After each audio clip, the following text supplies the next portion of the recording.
जय श्रीराम. श्री समर्थ सद्गुरू ब्रह्मचैतन्य महाराज गोंदवलेकर यांची प्रवचने. 15 जानेवारी. आजचा विषय नामात असणे म्हणजेच शुद्धीवर असणे.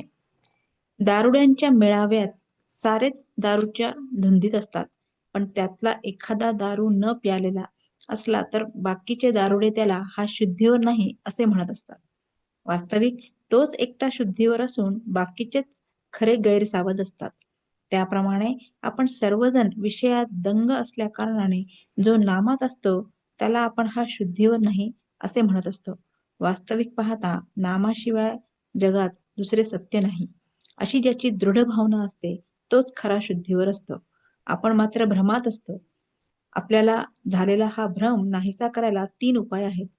एक, सद्विचार. दुसरा, सत्संगती. आणि तिसरा, नामस्मरण.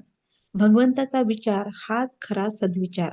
एखाद्या माणसाला म्हटले की तुझे अवयव आणि रंग यांच्याशिवाय ये, तर त्याला येता येणार नाही. कारण तो जिथे आहे तिथे त्याचा रंग आणि अवयव हे असणारच. त्याचप्रमाणे नाम, संत आणि भगवंत हे एकमेकांना चिकटूनच आहेत. त्यामुळे जिथे नाम आहे तिथे सत्संगती आणि भगवंत असतातच. वासरू घेऊन गेले म्हणजे जशी गाय पाठीमागून आपोआप येते, त्याप्रमाणे नाम घेतले की भगवंत त्यामागे येतोच. आजकाल इतकी यंत्रे निघाली आहेत, मग भगवंताच्या प्राप्तीसाठी संतांनी एखादे यंत्र शोधून काढले नसेल का, असा प्रश्न एखाद्याच्या मनात येईल. तर त्याचे उत्तर सोपे आहे. असे यंत्र संतांनी केव्हाच शोधून काढले आहे. त्या यंत्राचे नाव आहे रामनाम. हे यंत्र सर्वांना मिळू शकते, सर्वांना वापरता येते, शिवाय ते कधीच गंजत नाही. भक्त, भगवंत आणि नाम हे तिन्ही एकरूपच आहेत. जिथे नाम आहे तिथे भक्त आहे आणि तिथेच भगवंत आहे. म्हणून नाम सर्वात श्रेष्ठ आहे. ते नाम अनन्य होऊन आपण घेऊया.